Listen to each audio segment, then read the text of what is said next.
Assalamualaikum warahmatullahi wabarakatuh. Apa kabar anak-anak? Semuanya sehat bukan? Alhamdulillah. Pada kesempatan kali ini izinkan saya Bu Holif menerangkan tentang tematik kelas 6, tema 3, tokoh dan penemuan, subtema 1, penemu yang mengubah dunia, pembelajaran 3. Namun sebelum kita mulai, alangkah baiknya jika kita berdoa sesuai dengan keyakinan kita masing-masing. Berdoa mulai. Nah, pada kesempatan kali ini kita akan membicarakan tentang seorang ilmuwan, di mana ilmuwan itu menemukan listrik. Nah, tahukah kamu siapa penemu listrik pertama? Ya, benar, Thomas Alva Edison.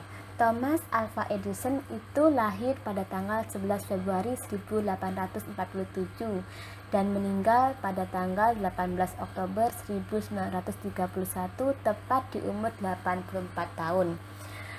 Ia adalah seorang penemu sekaligus pengusaha yang mengembangkan banyak peralatan penting. Alva Edison merupakan penemu pertama yang menerapkan prinsip produksi massal dari proses penemuan. Selama masa kecilnya, Edison selalu mendapatkan nilai jelek di sekolah sehingga ibunya memutuskan untuk memberhentikan ia dari sekolah dasar dan mengajar sendiri di rumah. Di rumah, Edison kecil ternyata lebih leluasa untuk membaca buku-buku ilmiah dewasa dan mulai mengadakan eksperimen ilmiah sendiri. Tepat di usianya yang ke-12 tahun, Edison mulai bekerja sebagai penjual koran, gula-gula, dan buah-buahan di kereta api. Setelah kita membahas tentang penemu listrik, maka kita akan membaca tentang teks eksplanasi berikut dengan teliti. Jenis teks eksplanasi yang akan kita bahas adalah rangkaian lampu di kelasku. Rangkaian listrik seri dan paralel banyak dipakai buat penerangan di berbagai tempat. Rangkaian seri sering banget kita lihat pada hiasan pohon Natal atau hiasan pada pohon-pohon besar di sepanjang jalan raya. Pada dasarnya, dalam kehidupan sehari-hari, terutama di rumah, rangkaian listrik yang mengakomodir arus energi buat penerangan adalah merupakan gabungan dari rangkaian listrik seri dan paralel.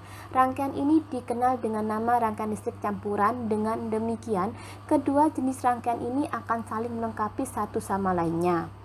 Seperti halnya lampu di kelasku, yang menggunakan rangkaian listrik campuran terdapat 3 buah saklar dengan 4 buah lampu di kelas. Saat saklar 1 atau S1 dinyalakan, maka yang menyala adalah hanya lampu 1.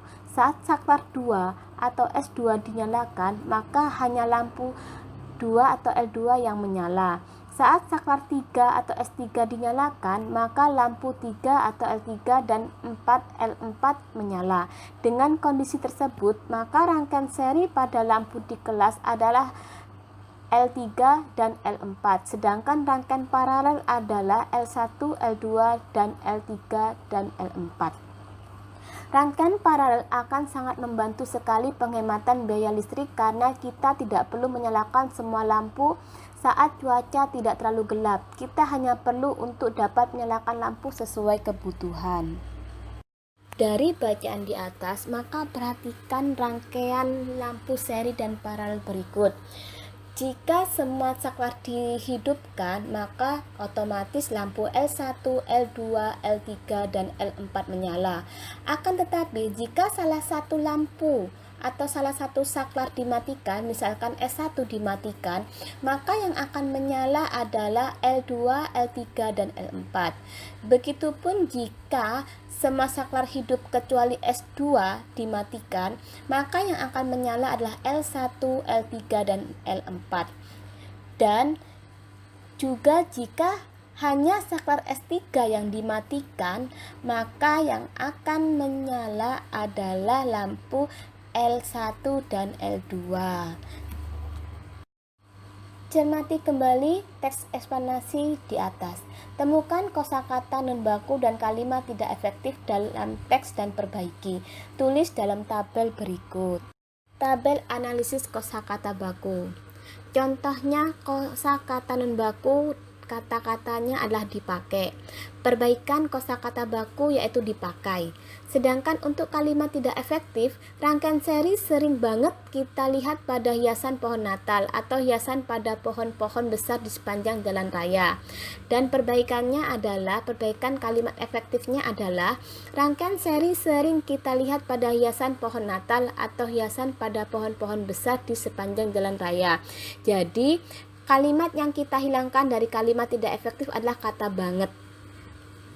Untuk contoh yang nomor 2 yaitu kosakata non baku dengan tulisan buat. Perbaikan kosakata non bakunya itu untuk. Sedangkan kalimat tidak efektifnya adalah pada dasarnya dalam kehidupan sehari-hari, terutama di rangkaian listrik yang mengakomodir arus energi buat penerangan, adalah merupakan gabungan dari rangkaian listrik seri dan paralel.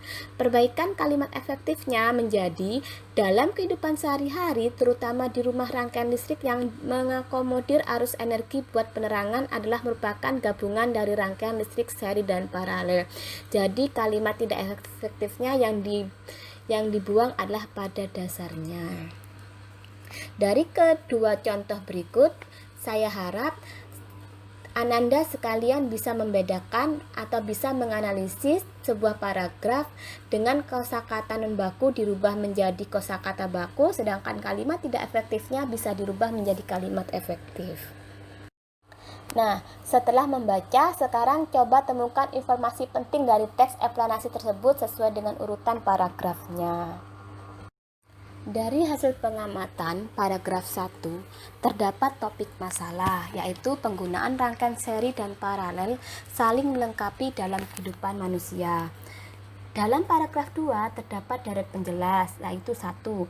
Lampu di kelasku yang menggunakan rangkaian listrik campuran terdapat 3 buah saklar dengan 4 buah lampu. Kedua, saat saklar 1 atau S1 dinyalakan, maka yang menyala adalah hanya lampu 1 atau L1.